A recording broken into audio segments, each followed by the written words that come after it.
My Borrowed Son. Chapter 28. Painful Truths. Have you ever had a moment in time last a lifetime? Did you ever feel time stop just for you? Everything around you continued to function, moving and carrying on with their task that, in the moment, is completely menial compared to what you're going through. This place was where Amanda found herself. Parker's questions loomed in the air, to the point they felt tangible. Her heart clenched. She'd run out of time. She should have told him sooner, and now she was confronted with the worst-case scenario. Oh yes. The world continued to spin, and Amanda could do nothing about it. She stared into the anchored gaze of the boy she would do anything for, the one she called son for so long, and felt herself shatter. All of those things from the first day she found Parker came flooding back. Her lungs constricted. Any coherent thought was lost. Nothing in this moment could make everything right. Amanda knew it was time. Well past it, in fact. Amanda's throat clenched. She knew this conversation was going to happen, but not like this.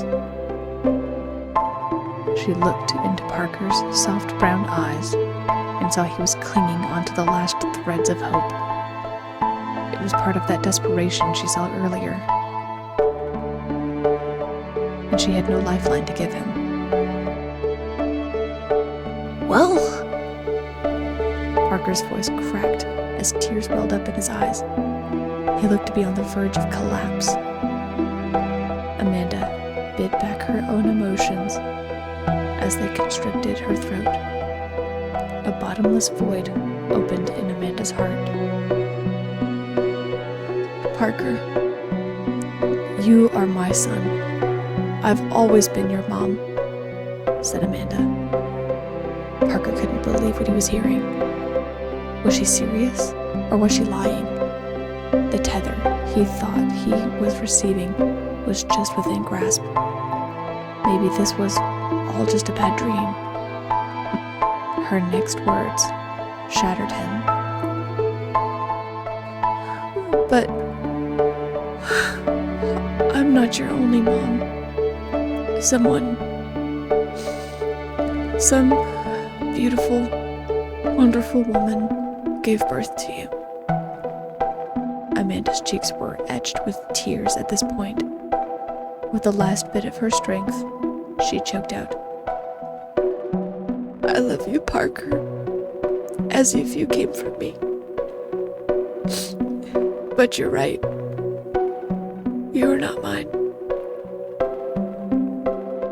In that moment, Parker felt himself fracture. He couldn't believe it. How could he be such an idiot?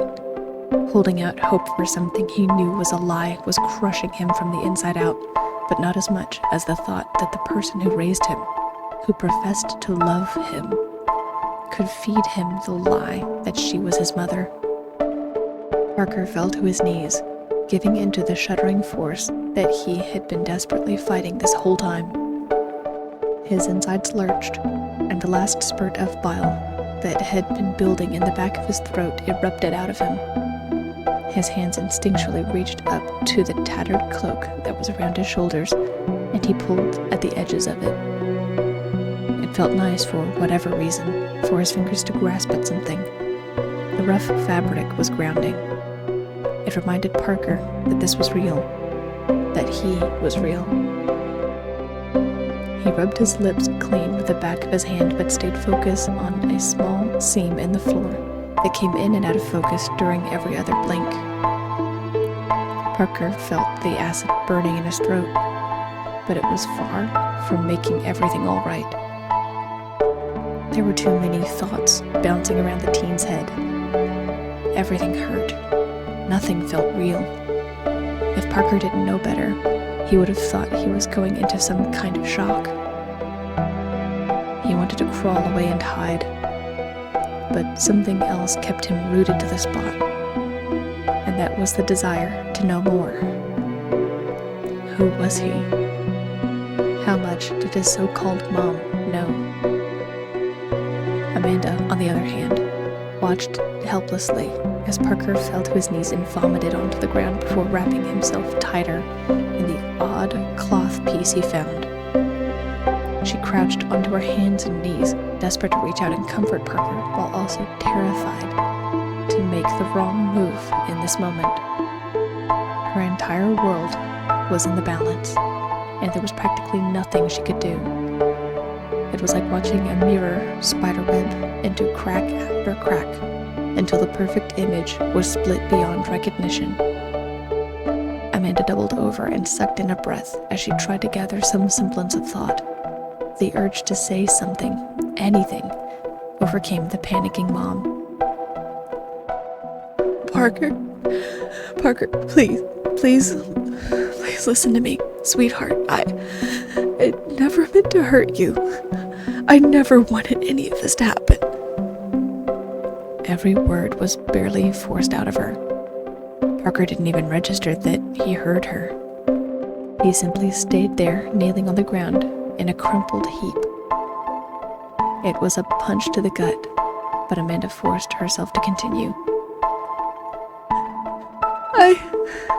I wanted to say something sooner. I wanted to tell you everything.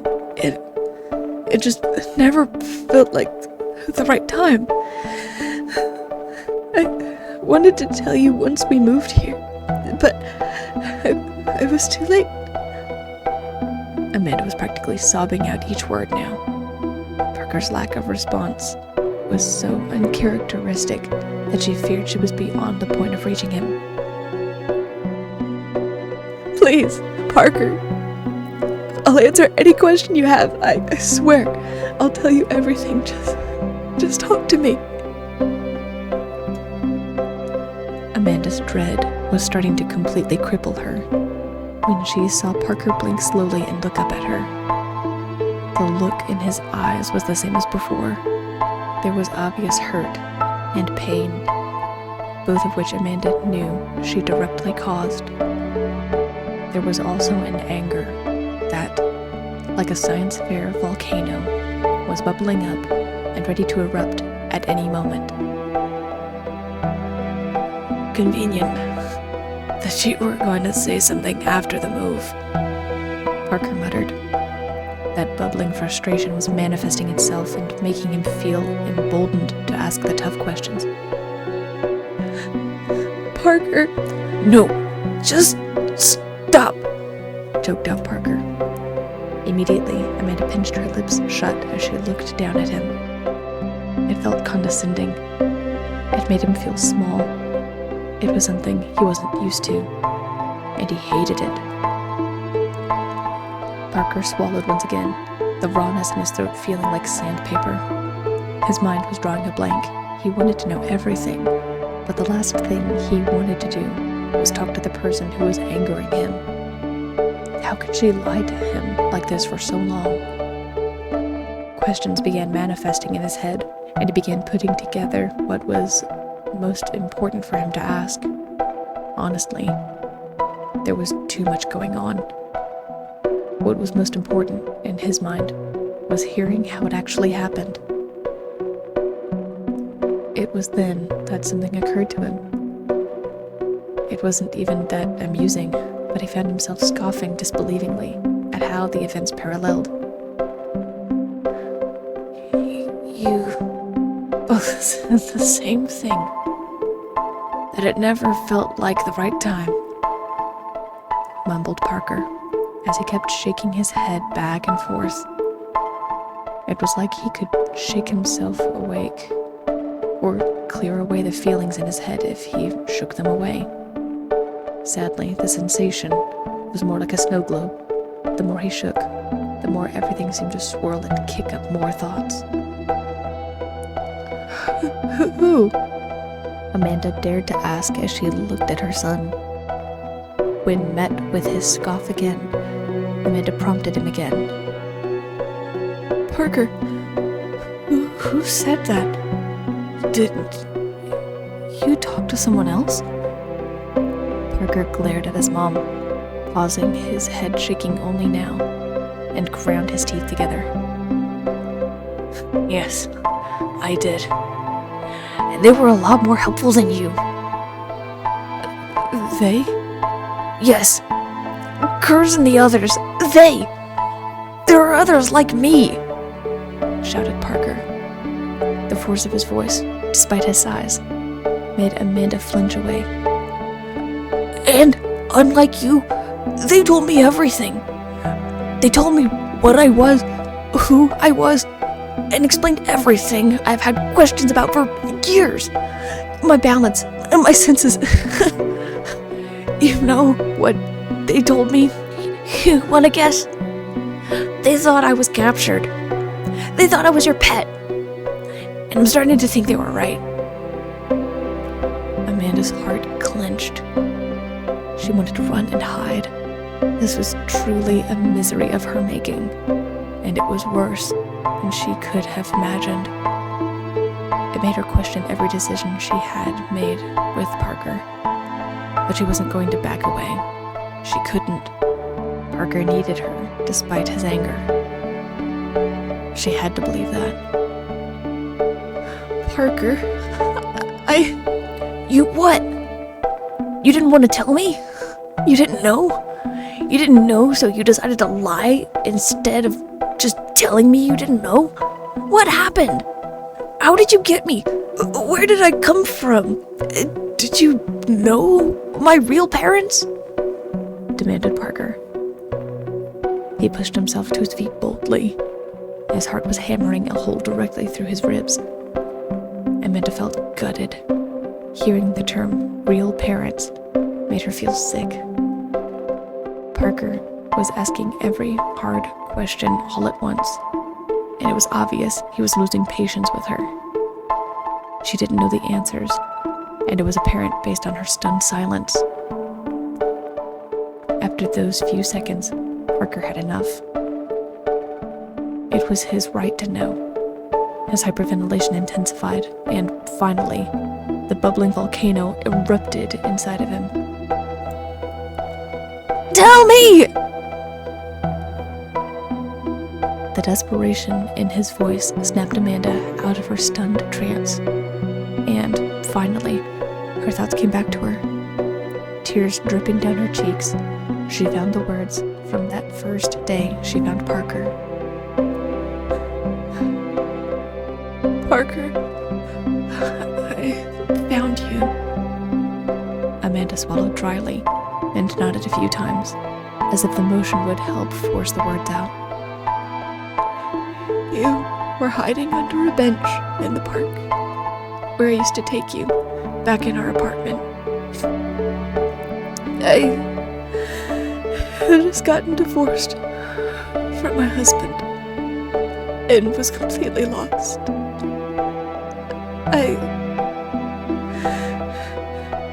I didn't know what I was going to do. I wanted to crawl in a hole and never come out.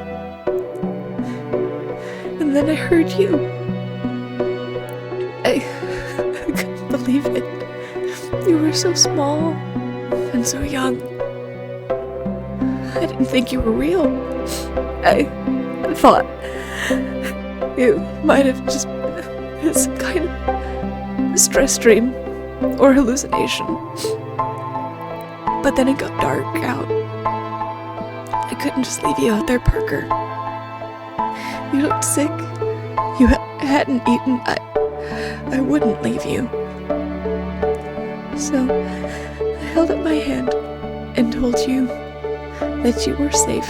And that I would take care of you. I made you a promise. And you came with me. I brought you home. I gave you something to eat and a warm bath. I had my friend Mel come over and give you a checkup and... well, that's pretty much everything. She helped me get some papers for you. so I could register your birth and put you in school. And then I decided to tell you that your size was genetic. Parker's jaw flexed as he ground his teeth together. So, you did lie about my condition, he spat bitterly. Amanda winced and forced a nod. The motion felt impossible, but Amanda couldn't lose her composure now. She promised she would tell Parker anything he wanted to know. She promised the truth, and this was the cost. Yes, because I didn't know what else to tell you, mumbled Amanda. I read about some things online, but none of them seemed right. It didn't fit you. Things? What things? Demanded Parker. Amanda's mind scrambled.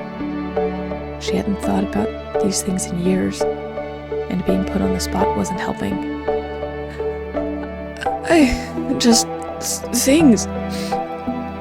There was a book series about little people. Parker, please. What book series? You mean there are books out there about people like me? Parker shouted, ignoring the way his mom choked up as she explained herself. Her heart felt like it was about to explode, but Amanda dipped her head in shame as she nodded. Yes.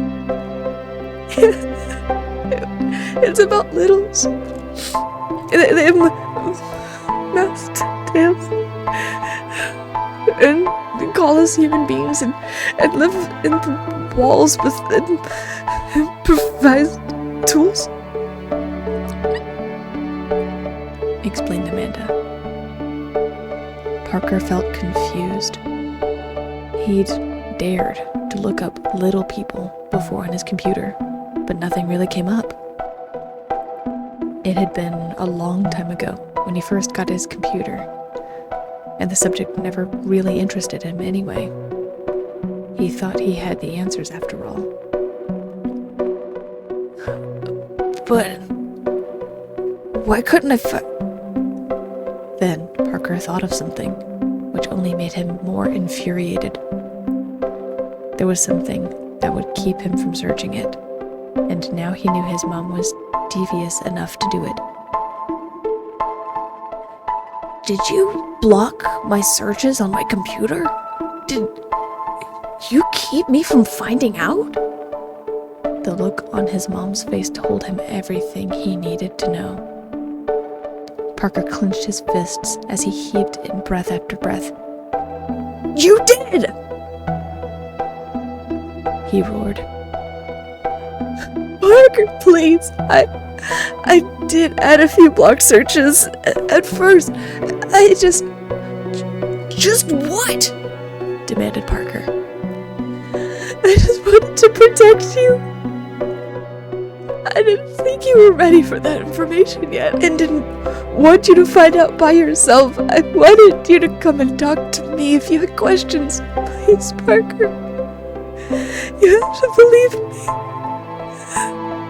I never meant to hurt you, pleaded Amanda. Parker scoffed and choked back the sob threatening to come out of him. Well, you failed. You hid the truth to keep me here as your little plaything, Parker shouted. He began pacing back and forth before running his fingers through his hair, anxiousness compressing his chest. Parker, that's not true. And that's not fair. I've never treated you like that, and you know it, retorted Amanda. Yes, it is true. It explains everything. Why you never wanted me to go out on my own, why you never let any of my friends come over. You didn't want anyone to know that I'm a borrower and not a normal human boy. The word took Amanda off guard, as did Parker's behavior. This wasn't like him. This wasn't like her son at all. He was hurt. He was really and truly hurt. And the only thing he could do was let out his frustrations and anger. Surely Parker didn't mean it, right? What? A borrower! Live in the walls, improvised weapons, borrowing for survival, trying to keep away from humans to avoid being captured and turned into pets who live in cute little houses and cages, snarled Parker. It was a new term Amanda hadn't heard of, or, if she did, it hadn't made a lasting impression. If this is what this Kurz guy said Parker was, then it was probably true. Nothing else that Parker said made sense, but it hurt all the same. Amanda had only tried to keep Parker safe, and keeping others away was the only way she could think to do this. Amanda had considered she might be isolating her son, but he had friends who he met online. She thought this might be enough, despite Parker asking to meet some of his friends in person. Desperate, she tried to reel the conversation back into the point. Parker, I never wanted you to feel like you were being treated any different than a normal kid. I promise. I just wanted to keep you safe. I wanted us to be a family. I wanted to give you a family, explained Amanda. I am so sorry that I waited so long. I didn't see it. I didn't see how fast you were growing up. You have to believe me, sweetheart. Believe you? Believe you? After everything? Parker couldn't believe what he was hearing. After you kept all of this a secret, you want me to believe that you were doing it all for me? How do I know you didn't take my real parents away? How do I know you just found me? Amanda flinched away. Her shirt was little more than a soaking rag, just like how she felt, as she wiped her eyes on the collar of her shirt. Parker, I swear, it's true. If I could do it all over again, I know what I would do differently. I would have told you everything I knew from the start. I would have told you sooner. You have to believe me. There was an agonizing silence as Amanda stared longingly into Parker's once understanding brown eyes. Where she once saw an intuitive, kind innocence, Amanda now saw frustrated rage looming beneath the surface. It took that one look to know it. She wasn't getting through to him anytime soon. Well, hindsight's 20/20, isn't it? Growled Parker as he backed away toward the door. Parker, please, I'm so sorry. Amanda pleaded as she leaned forward and offered a hand. Her hand. She had done it a million times before, when she or Parker wanted to console one another with a hug. Parker violently flinched away, and his arms raised to shrug her off. Don't touch me! Just leave me alone! Roared Parker. Amanda bristled as she scooted across the floor toward Parker. Parker! No! You're not my mom! So just leave me alone! That shot was what did it. Amanda had been able to endure the onslaught of practically everything else, but hearing Parker snap at her like this was the straw that broke the camel's back. Amanda watched as Parker stormed out of the kitchen and headed toward his room, climbing the stairs one at a time as she collapsed onto the kitchen floor. The sobs that racked her body shook her to her core. She knew she needed to address Parker's disrespectful behavior and every other thing that was said, but she couldn't do it. Amanda felt completely and utterly broken. The only thing that could make any of this right was Parker's forgiveness, and he wasn't about to give that tonight. So, she laid there on the floor and sobbed. She wept until her body refused to shudder. This was meant to be a happy occasion, moving to a new home and turning a new page in their lives, and it was splitting at the seams right in front of her. By the end of the night, her head was also splitting with a headache. She barely registered making it to her bed, and she barely acknowledged the fact that she went into Parker's room and tried to talk to him again. She got no response, and saw the shadows die out as soon as she came into the room. Amanda had to make this right, but she couldn't do it now. Both of them needed the night to reflect. So, with a "Good night, Parker. I love you so much," Amanda shuffled off to bed, where her tears sealed her eyes closed. Parker, on the other hand, stormed into his space and collapsed on his bed. He only remembered crying this hard once before, when he thought he had broken his arm. The pain was in his chest and in his soul. It made his entire body ache in a way that crippled him completely. Over and over, the same thoughts tormented him. Why didn't his mom tell him?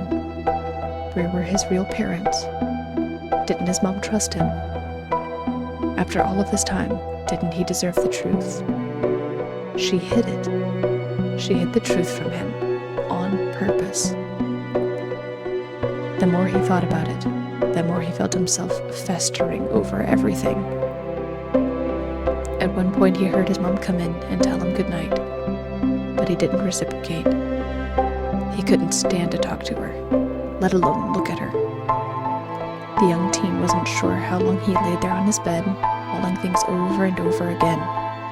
But at some point, the thoughts of the unknown mixed with his frustrations and compelled him to act. Parker decided he needed to learn more. He pushed himself up, out of bed, and got to work. There were too many unknowns, and there was only one thing to do to find the truth. He felt like he couldn't trust his so-called mom. No. There was only one thing to do.